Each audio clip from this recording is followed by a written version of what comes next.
according to viewer comments, you wanted a video that was all about 7 financial moves that actually work in 2025. So I'm going to give you a little bit of a different video here. And no matter where you live, Canada, Australia, the UK, the United States, anywhere else as part of the English-speaking world, these things matter, and they matter very much to not just one country, but they matter to all of us because we really are talking about a high-quality life and what we can do on our end to ensure that we're making sure that our quality of life is maintained, if not improved, with some of these ideas. Let's continue.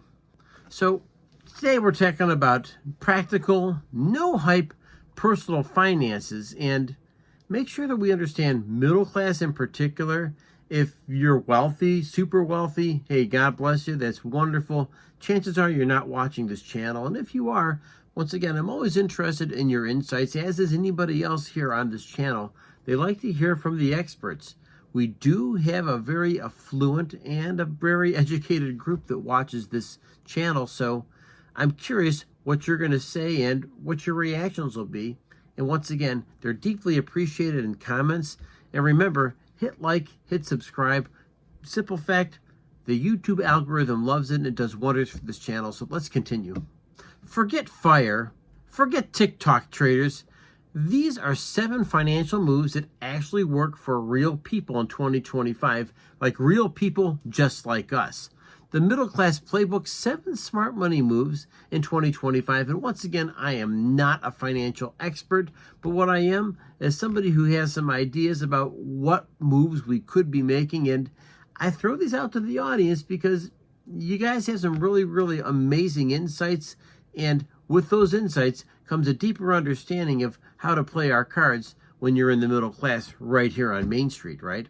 So let's talk about number 1 here. And number 1 really has an idea about 2 separate banking systems that should be existing in your life.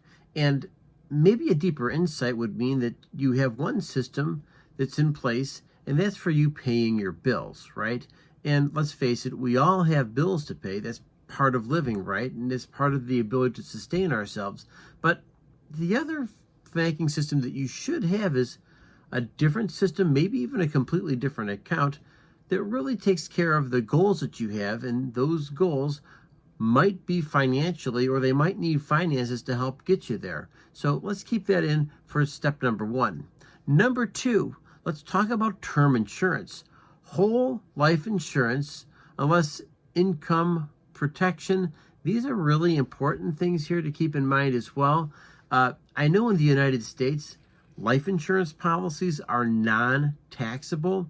So the bottom line is, if and when the fateful day comes when we expire, the fact is that our beneficiaries receive life insurance, and it's a tax-free event. And there's nothing better than knowing that your family will be taken care of.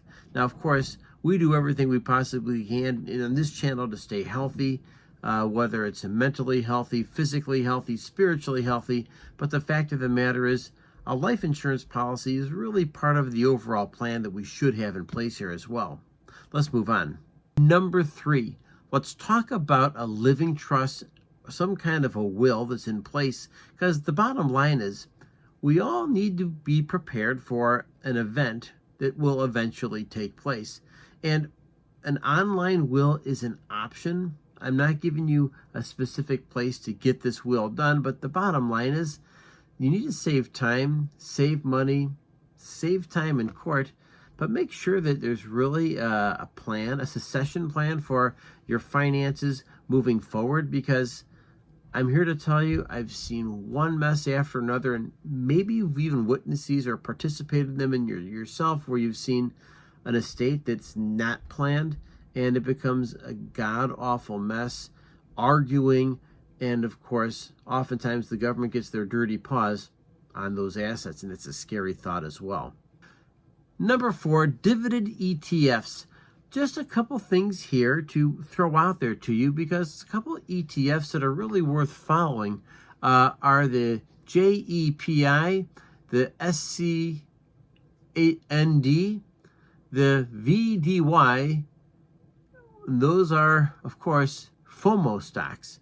Why are those important? Well, these are hedges to help you keep your finances above that inflation rate, because one of the basic things I've always tried to do with my investing is make sure that my investments are working harder than inflation, because boy, inflation is kind of like the termites, right? It's constantly eating at the value of your money.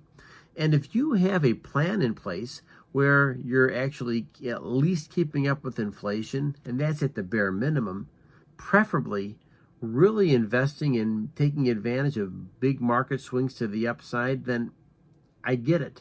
And I got to be honest with you, I am the type of guy who's doing dollar cost averaging. Not that I always win as much as I stay in the market and buy in the dips, and of course enjoy some of the big moves to the upside. And of course, in my personal life, I also have a little bit of targeted money that goes into specific stocks, but I digress, and I'd be curious to hear what you do and how you play the market, if you play it at all. Number 5, let's talk about killing inflation anchors. Insurance, subscriptions, unused apps. I want to make sure that you're doing a monthly or at least a biannual inventory of your bills and seeing whether or not there's places you can just cross those things out that you don't need, don't want anymore. And it's scary. Start going over your credit cards, start going over the auto deducts, and let's face it, there are things that you have being taken out of your accounts that shouldn't be taken out of your accounts. It's money that's almost being given away, and I find it infuriating when somebody's taking my money. And think of it this way: calling up the car insurance company and asking them, can you do better? Or doing a comparison of rates, doing apples to apples comparisons on your utilities. You get that. These things work, and why not give yourself a raise by making a phone call or checking these things out online? Because if there's a place to save money and give yourself a raise, why give your money away to institutions that, well, they're not going to appreciate your money as much as you're going to appreciate it, right? This is a little bit controversial, but I'm going to throw this out there because I do realize some of the viewers here might have been in some kind of financial difficulty. And listen, it's not your fault, and you're probably not alone. But let's make sure that we're talking about some maybe tactical approaches. Getting 0% credit cards that have a 0% balance transfer or 0% finances for 6 months, some up to a year, that's not a bad way to go. So you can get on top of the curve, get ahead of the curve, and start paying that debt down. And the fact is, if you're credit worthy, you can do this, and it's almost like a financial jujitsu move where you're doing these moves here and using their money, using their terms. And trust me, the credit cards aren't looking out for you. They're just trying to get you in and hoping that you continue to spend. But the fact is, if you're able to get a credit card balance running at 0% and you're able to work that thing down, that's magic as well. And so if I could share one final thought with you, it would be the simple idea of buying income before buying luxury. The fact is that you want to be practical, and every now and then you splurge. And splurging, does that mean eating out 3 to 5 times a week? That might be a bit of a splurge, right? Eating out once a week at a good restaurant, or maybe 2 times a week at pizza and maybe a place like Taco Bell. Well, that's up to you.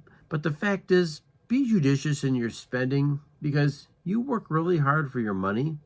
And I realize if you're out with the kids, or you're hungry and you're out somewhere, those are split second decisions you're making to go out and purchase. But just remember, you work hard for your money, and you deserve to keep some of it, right?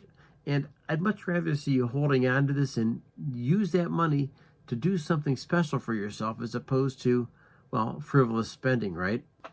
Let's hear what Kevin O'Leary has to say about this, because he's kind of a character, but he really does give some pretty practical information and some of the best financial advice for young people coming from O'Leary. And I realize the range of this channel ranges from 18 up to 65 plus, but see if you agree with Kevin. $2.50 for coffee? Never.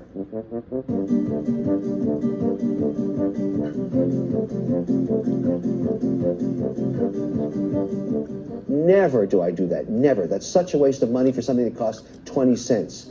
I never buy a frappe latte, blah, blah, blah, woof, woof, woof, for $2.50. That's such a waste of money. I drink coffee, 1 cup every morning. It costs about 18 cents to make it, and I invest the rest. When you're getting married and you're starting out, the worst thing you can do is put yourself in debt for your wedding. I know it sounds romantic to spend a lot of money. It's crazy to do that. At my wedding, I had no money. And I said to my wife, why go in debt? Let's invite our friends over, let's buy a few cases of beer, and I'll order some pizza, and we'll have a great time. And that's exactly what happened. We saved a fortune. I was able to put it into my business and start growing it. I don't like to see people spend hundreds of thousands of dollars thinking that they have to do that for their friends. The best thing you can do for your friends is have a party, have a good time, and talk about your future together. But forget about buying that ring. Forget about spending a fortune. You don't need a white dress for $22,000. None of that stuff. Save your money, invest it, and later you can take everybody out for a great time on the interest you're making off your bonds and the dividends your stocks are paying. And the bottom line is, drop a $sign if you're doing at least 3 of these things on the financial top 7 list, and drop a book if you want a free checklist in the next post. Until then, folks, thank you for liking, thank you for subscribing, helping me feed Charlie. And folks, remember, the biggest battle we're fighting is the one between our ears. Make sure you're celebrating your victories, and I will catch you in the next video. Thanks for joining me.